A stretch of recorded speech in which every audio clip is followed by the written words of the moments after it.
Mejía, ella ha sido la precursora junto a la Embajada, Plaza Mayor y el Ministerio de Comercio y Turismo. Artesanías de Colombia pues ha hecho posible que esto esté aquí. Adriana, muchísimas gracias en nombre de Estudio 40, de este grupo lindo y pues prestos a tu sabiduría. Gracias al apoyo de nuestro señor embajador Eduardo Ávila Navarrete, el embajador de Colombia acá. Bienvenidos, están en Colombia, el país de la belleza. Y Felipe, pues es la persona que les va a hacer la ruta a ustedes, la guía, pero él es una persona que lleva muchos años en la entidad y es el que trabaja con los artesanos en el desarrollo de la artesanía, por supuesto, respetando el saber ancestral y tradicional que es lo que hacen, pero él en su asesoramiento les dice, por ejemplo, cuál es la paleta de colores en el mundo, cuál es la tendencia, porque él es un diseñador. Bueno, buenas noches, ¿cómo están? ¿Cómo va todo? Bienvenidos a Expo Artesano Madrid 2025. Esto es un evento que se realiza, como contaban ahorita, entre Plaza Mayor y Artesanías de Colombia, con el apoyo de la Embajada de la Cancillería. Estamos acá mostrándoles el resumen de lo que es Artesanías de Colombia desde el producto, lo que es Colombia desde el producto, de los 32 departamentos que conforman a Colombia. Cada uno de los departamentos tiene como una base artesanal bien importante. Colombia tiene un tema artesanal muy importante que marca la cultura, que marca la identidad de muchas regiones del país. Hay algunos departamentos que tienen más base artesanal que otros, pues por el mismo tema de que llegaron mucho más densidad poblacional. Hay otros que no mucho, que tienen como más llanos, que son como más abiertos, más planos, como Casanare, Orinoquía, que tienen como poco menos de densidad poblacional, entonces no tienen tanta base artesanal.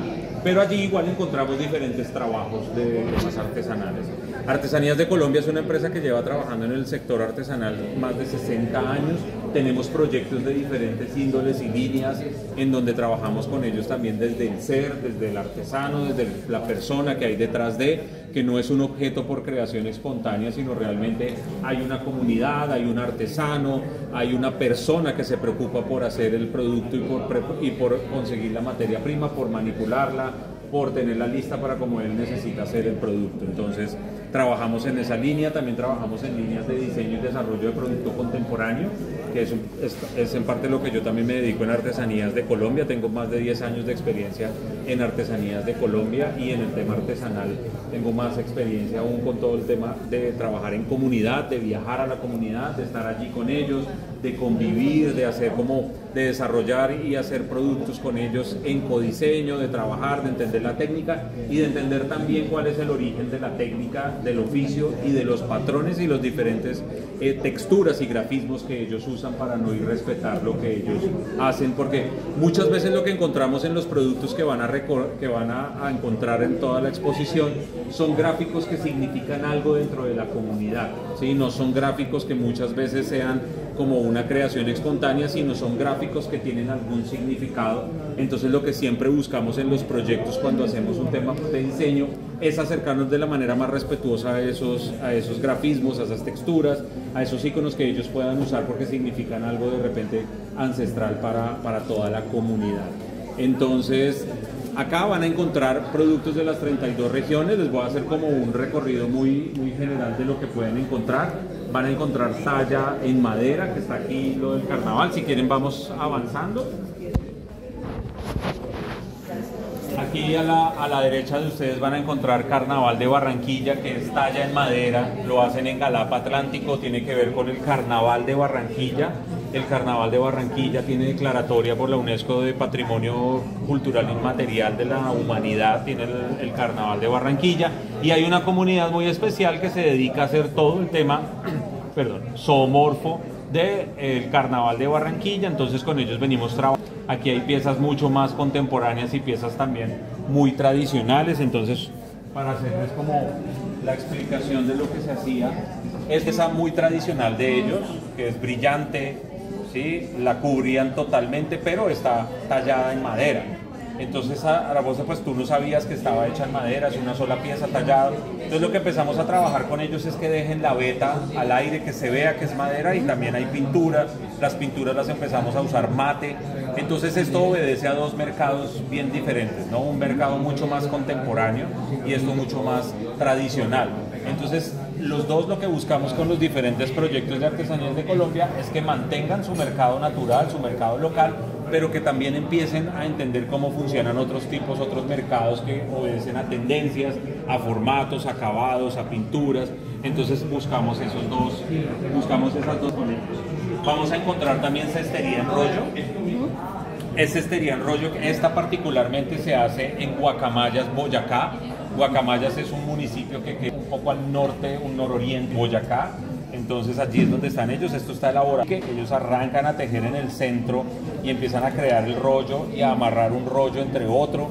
Entonces esto es una cestería que es bien particular y ellos utilizan muy colorido, lo usaban muy colorido. Ya después empezamos nosotros a intervenir y empezamos a mirar como paletas de colores, las proporciones, si van a hacer un salvamanteles que sea de la proporción que quepa un base, porque antes los hacían más pequeños. Entonces también empezamos a ver como formatos comerciales con ellos. Si quieren, aquí más adelante también tenemos esto que sí es netamente indígena, que es de la comunidad Kamsha, que es la comunidad que está bien al sur del país. Esto es en Putumayo, Bajo Simundoy, se llaman los Kamsha. Esta máscara se llama Visión Yagé. Es una máscara que cuando el taita toma esto, toma un bebedizo que se llama yagé, toma el yagé.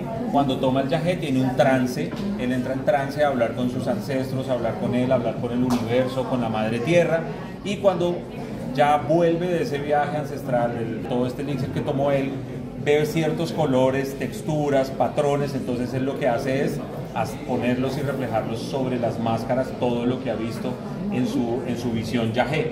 Entonces de allí es que llegan todos estos colores, todas estas texturas, y las máscaras, todas cuando las vean a lo largo de la exposición, son máscaras que tienen diferentes gestos. Esos gestos también son los gestos que ellos hacen cuando están haciendo su trance.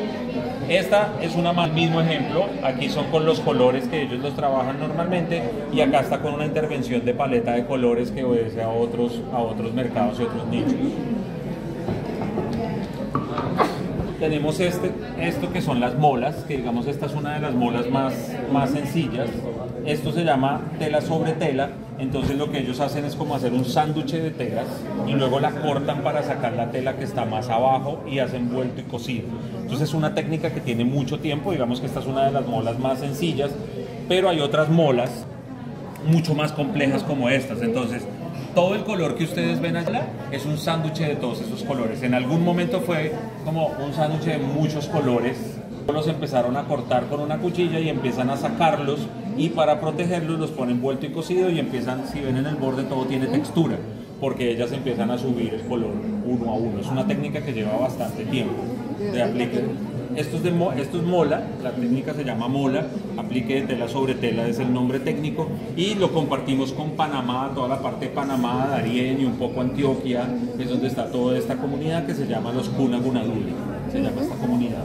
Todas las comunidades, la gran mayoría de las comunidades indígenas están protegidas por el gobierno, tienen personalidad jurídica y están protegidas por la Constitución, y también todo el tema del hacer está protegida por la ley del artesano que está dentro de la Constitución. Esto es un tema que está muy organizado en Colombia también con el tema de esto. Por eso, cuando hay algún acercamiento a esto, hay que hacerlo con mucho respeto y hay que hacer las consultas previas para que cuando alguna empresa o algo quiera hacer esta vinculación, lo que hacemos es como consultar con el taita, con el mamo, con el gobernador del cabildo, con la matrona,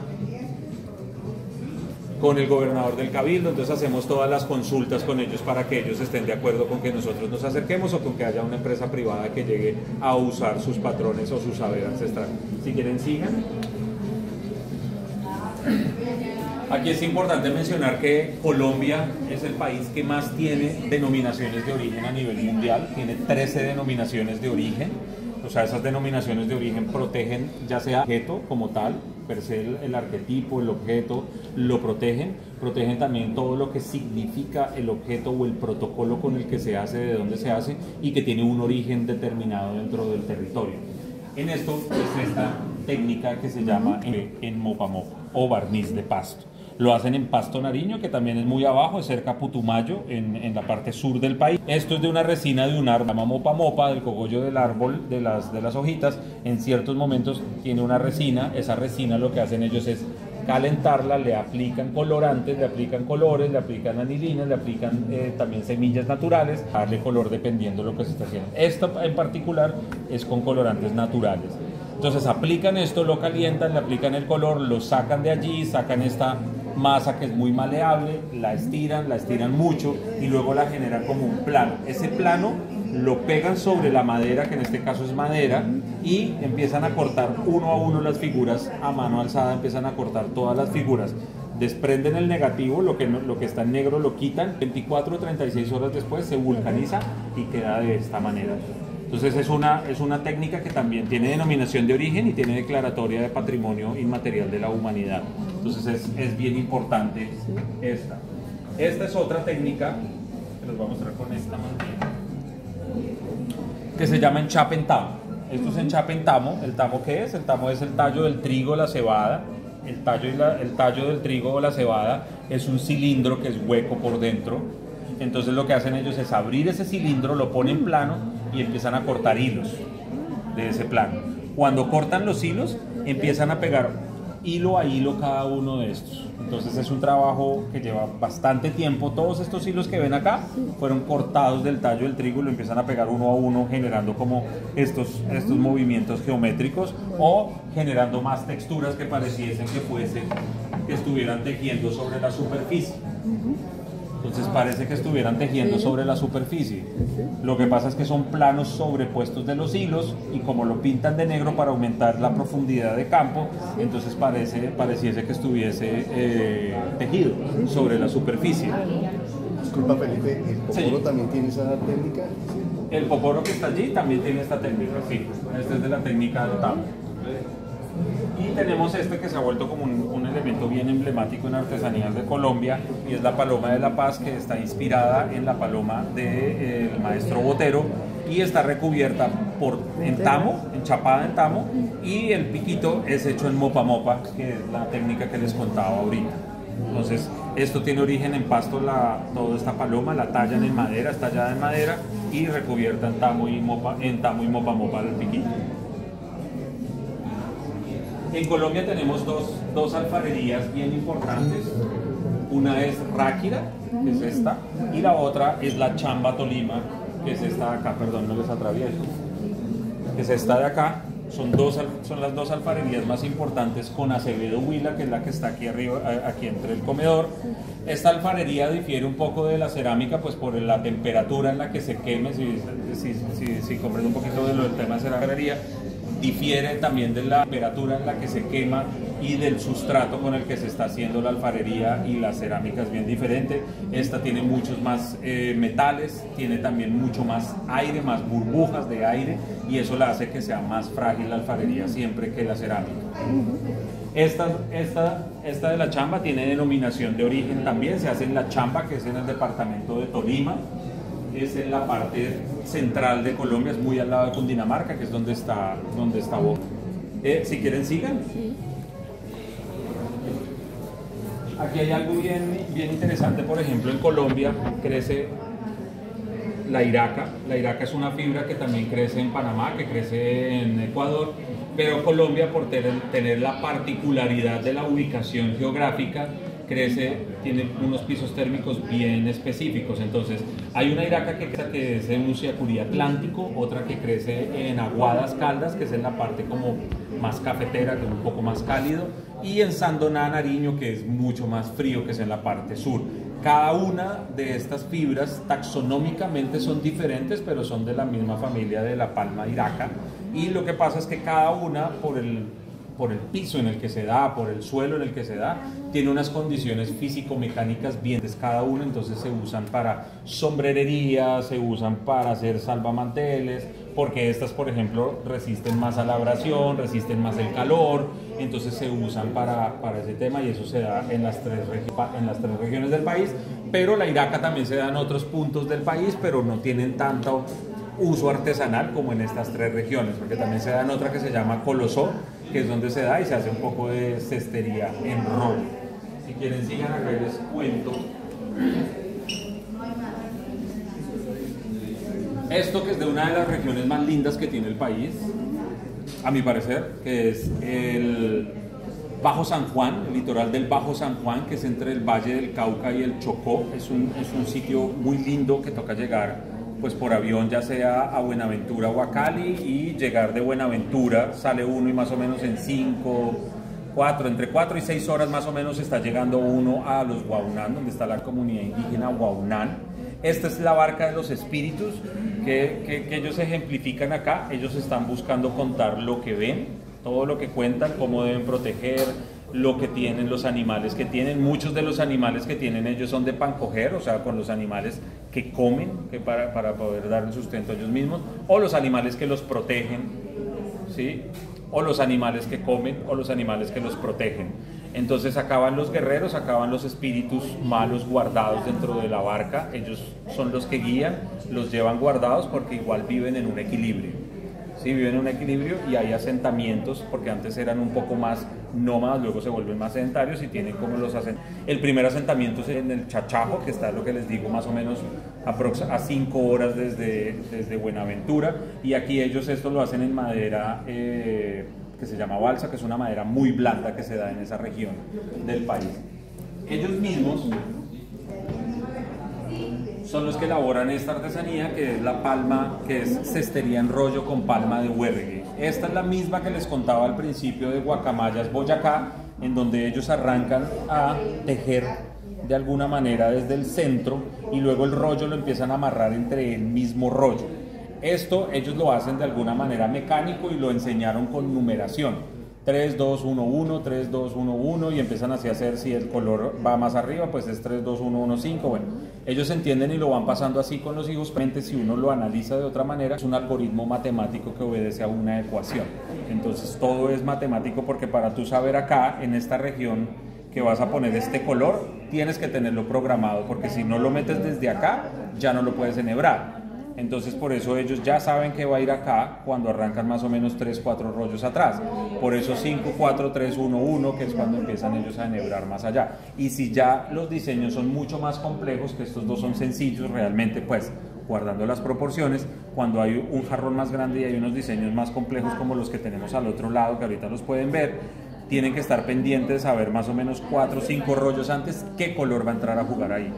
Y ya el color tiene que estar ahí, porque esto ya está tinturado previamente, no es que terminen y luego lo pinten, sino lo están tejiendo y ya está el color en el tejido que van haciendo. Entonces es bien interesante. Aquí hay un tema antropológico muy interesante, porque al principio estos jarrones mucho más grandes, unas ánforas, las hacían tan apretadas que podían cargar líquidos cuando iban a fuentes de agua dulce. Ellos iban a cargar líquidos, leches, entonces acá adentro cargaban y no se regaban. Los más antiguos están en el Museo Nacional, ya ellos los han dejado de hacer tan apretado, pero muy seguramente si le ponemos líquido a esto durará un rato el líquido aquí adentro y no se regará tan fácil, eventualmente se regará, pero los originales los hacían tan apretados y con tantas capas que podían llevar líquidos de un lado a otro. Ya luego, lo interesante de eso es cómo un objeto trasciende y se vuelve un producto para un circuito comercial de Occidente o de los blancos. Esta es otra técnica interesante también que le hace la comunidad guayú, que se llama pellón. Cada punto que ustedes ven allí es la puntada de una aguja que hizo una artesana guayú. Cada punto. Realmente no es un punto que entró y se cortó, sino es un bucle. Entonces cuando baja, vuelve a subir y vuelve a bajar. No podríamos, como hacen los tapetes, cuando uno manda a hacer un tapete, que cuando lo terminan afeitan de alguna manera y lo dejan parejito. Si lo hiciéramos acá se nos desarma, porque entonces ellas lo que hacen es prácticamente muy pocas veces se salen de la altura, siempre están pendientes de que todo quede a la misma altura. porque entra, sale, entonces son... Esto se llama pellón o se llama también para ellas pica-pica, se llama esta técnica. Originalmente se usaba en los caballos, antes de poner la silla de montar, ponían un tapete elaborado en pellón en el caballo para proteger el cuerpo del caballo y lo en la silla del caballo en esto. A esto hemos migrado a muchas cosas, entre eso este cojín, hemos también trabajado mucho mobiliario, hemos logrado hacer unas cosas bien interesantes para entrar en tema de hospitality con ellos, en donde trabajamos con telas y con helus que son retardantes de fuego, que son hidrófobos, para poder entrar al tema de los hoteles y los restaurantes. Sí, como les decía al principio, sin dejar de hacer el producto natural que ellas hacen, porque es un tema respetuoso también, pero hay canales de comercialización y diferentes nichos de mercado que piden unos requerimientos técnicos específicos. O sea, para ellas les da igual si es un tema de retardante del fuego y si tiene como algunos protocolos que cumple para poner el caballo, pero para el tema de hospitality nos exigen que tenga esos certificados de retardante de fuego, que sea hidrófobo, que sea un montón de cosas para que puedan entrar en esto. En casos de emergencia, pues piden estos temas en los restaurantes y en los hoteles, y sobre todo en las cadenas de hoteles. Felipe, esa ánfora o ese jarrón está elaborado en madera, está en madera torneada, que es cedro, y está enchapado en tamo, que es el mismo tamo que les estaba contando ahorita, que es el tallo del trigo o la cebada. Si quieren, bueno, este que es estos son los muñecos de la pelazón. Estos muñecos de la pelazón tienen que ver con el Carnaval del Perdón, que es en la parte baja del país, en Putumayo también. Allí hay Putumayo, si han visto, les he nombrado mucho, en la parte sur del país hay una densidad poblacional bien importante y siempre ha habido un asentamiento de población grande e importante en la historia de Colombia, como en términos indígenas. Allí están los Kamsat, que es una comunidad bien importante en el país, están los pastos, están los guambianos allá abajo.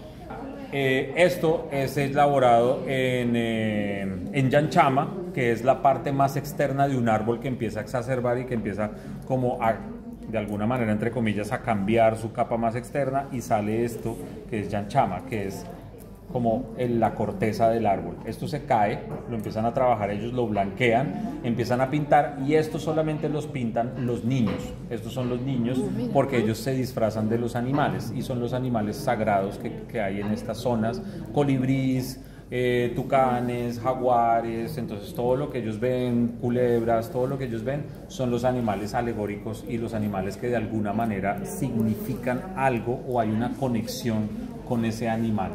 Entonces ellos empiezan a trabajar y a jugar con ellos, y también en ese momento, que es el Carnaval del Perdón, cuando empiezan a estar con la madre tierra, a hablar, les enseñan un montón de cosas, están allí con todos estos disfraces alegóricos. Es un carnaval que, si tienen la oportunidad de estar, es uno de los carnavales más lindos y con más significado que tiene el país. Eso es en la parte de abajo, es más o menos en el primer trimestre del año. Es un carnaval de verdad de los más lindos y de los visualmente más ricos que tiene Colombia. Aquí, como ven en el comedor, tenemos lo que les contaba ahorita: hay alfarería de Ráquira, de Acevedo, alfarería de La Chamba y cerámica del Carmen de Viboral, que también tiene denominación de origen. Esto sí es cerámica. Es una cerámica que se ha venido tecnificando mucho en los últimos años para que los artesanos controlen muchísimo la temperatura del horno, que el horno realmente, cuando no tenga escapes de calor, conserve muy bien, y que cuando la cerámica está en el estado de cuero, o sea, un poquito como blandita o como pegajosa, ellos puedan hacer como todo el tema de labrados, de todo esto que puedan hacer, que el esmaltado no se craquele. También en la temperatura, cómo cuidan la temperatura para que la pieza no se vaya a craquear. Y esto también es un ejercicio bien interesante que se logró hacer con esta misma comunidad, que es de Ráquira, hacer con otra arcilla que se conseguía en un río muy cercano, blanca. ¿Sí? Acá está marmoleada, que la mezclamos las dos, esto se llama marmoleo, y acá entonces trabajamos con blanca y logramos hacer cuando estaba en el estado de cuero, lograr impermeabilizar por dentro con una resina, con un esmaltado, para que se pueda usar como florero y el agua no se riegue, porque lo que les decía, la alfarería permite en algún momento que si no se le pone algo o si no está curada, se va a regar el agua, se va a pasar. Por eso mucho es para servir, cuando sirven, en Colombia se usa mucho para servir como platos muy típicos, como el ajiaco, para servir los frijoles, o para servir arroz, o para servir diferentes preparaciones en el país. Se usa en muchísimas regiones del país, se usa la chamba como servicio de mesa. Aquí en este camino de mesa que ustedes ven acá, esto está elaborado con los mismos artesanos que trabajan las hamacas, que son de San Jacinto. Entonces con ellos también se hizo un trabajo técnico para que el telar, que es un telar vertical u horizontal, tuviese la urdimbre más pequeña y ellos técnicamente lo pudieran solucionar, porque ellos, cuando, pues ustedes saben, en temas de telar uno puede sacar el telar toda la longitud que uno quiera, kilómetros de hamaca puede sacar uno, pero el ancho es el ancho y se acabó, no puedes hacer nada. Entonces ahí también se trabaja un tema técnico para que los mismos telares funcionen para hacer diferentes anchos, y ellos como que entiendan como que desde la parte de la trama se puede también limitar eso. Entonces eso ha sido un trabajo, no les estoy diciendo que eso es de hace poco, sino hace mucho tiempo que Artesanías de Colombia viene trabajando con ellos en regiones, con ellos trabajando en la tecnificación y en la diversificación de los productos y de la técnica para poderlo mantener más vigente.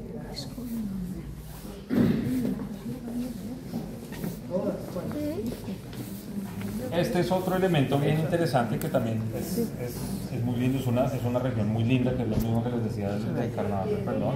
Estos son los cinturones ceremoniales que usan las mujeres kamsha, que se lo ponen en la cintura y pues lo amarran, lo usan las mujeres, y cuenta todo lo que ellas ven, ¿no?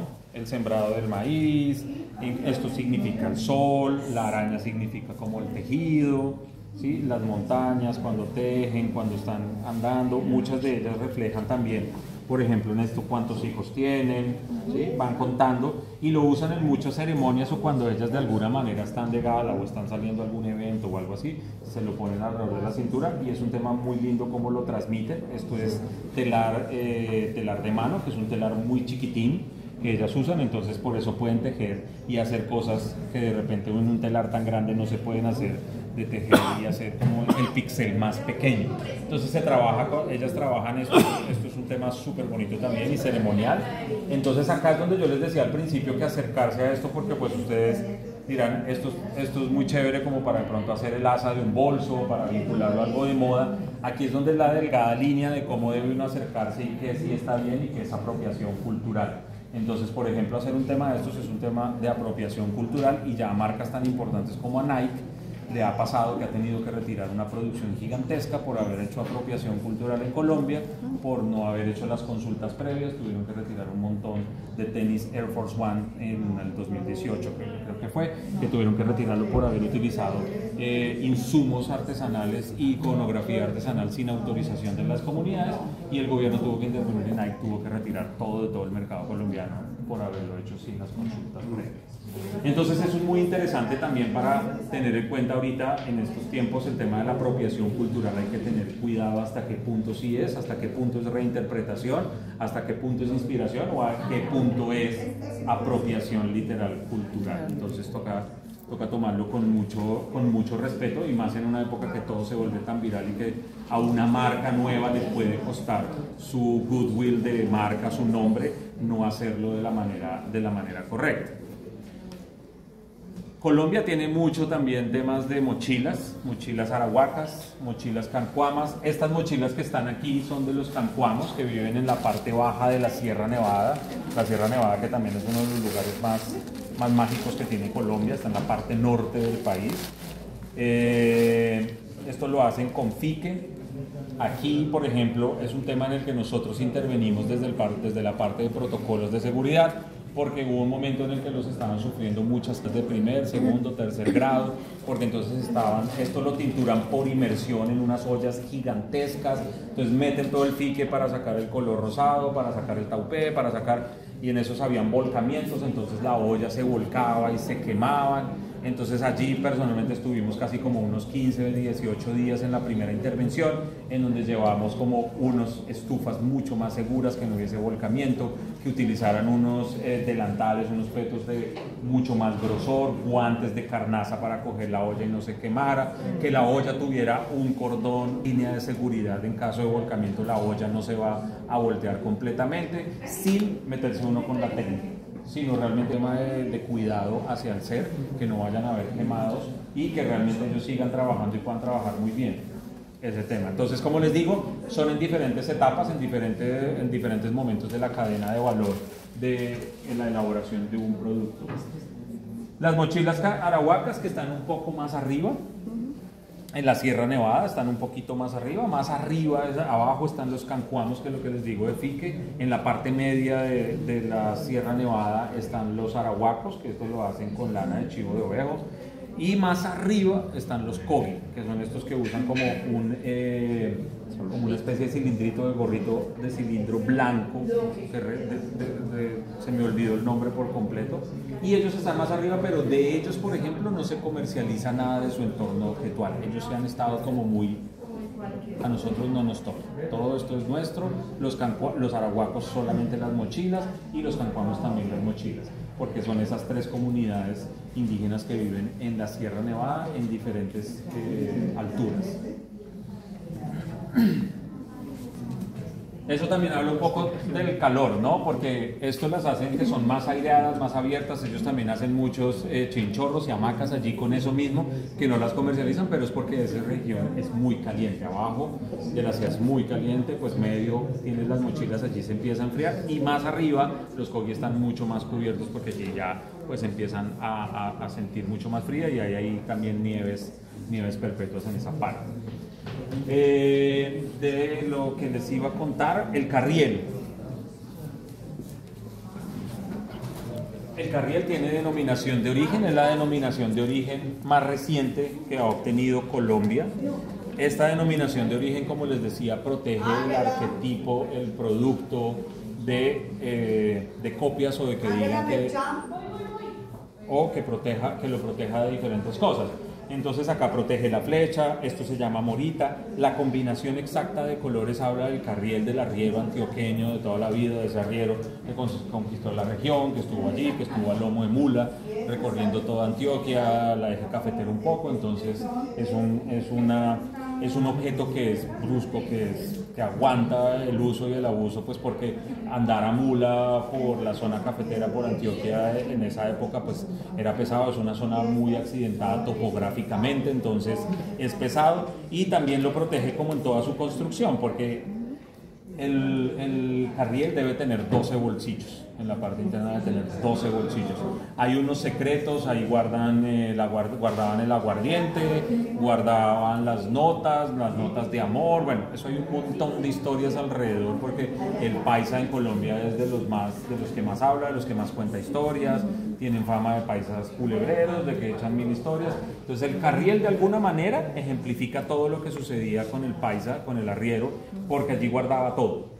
¿Sí? Son 12 bolsillos para guardar 12 historias diferentes, para guardar 12 momentos diferentes. Entonces, lo que les decía, la denominación de origen protege como todo eso, y es un tema bien interesante, porque ya nadie más puede decir que hace este bolso en ninguna parte del mundo, sino solamente se da en esa parte de Antioquia, en el carriel. El precio.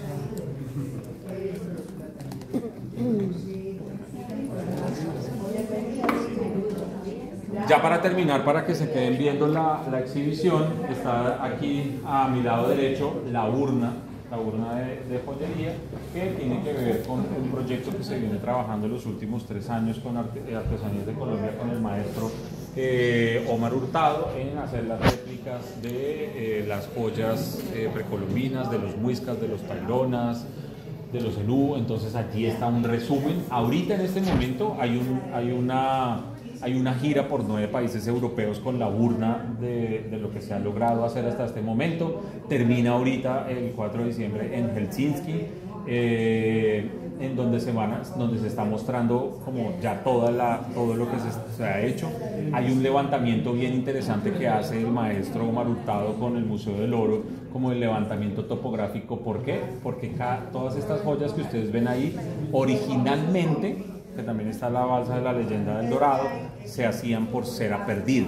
Entonces la cera perdida es que ustedes tallan en cera de alguna manera la pieza, le hacen un molde y vierten la plata caliente obviamente derrite la cera y hay un tema de cera perdida y reemplaza toda la cera y queda hecho en plata.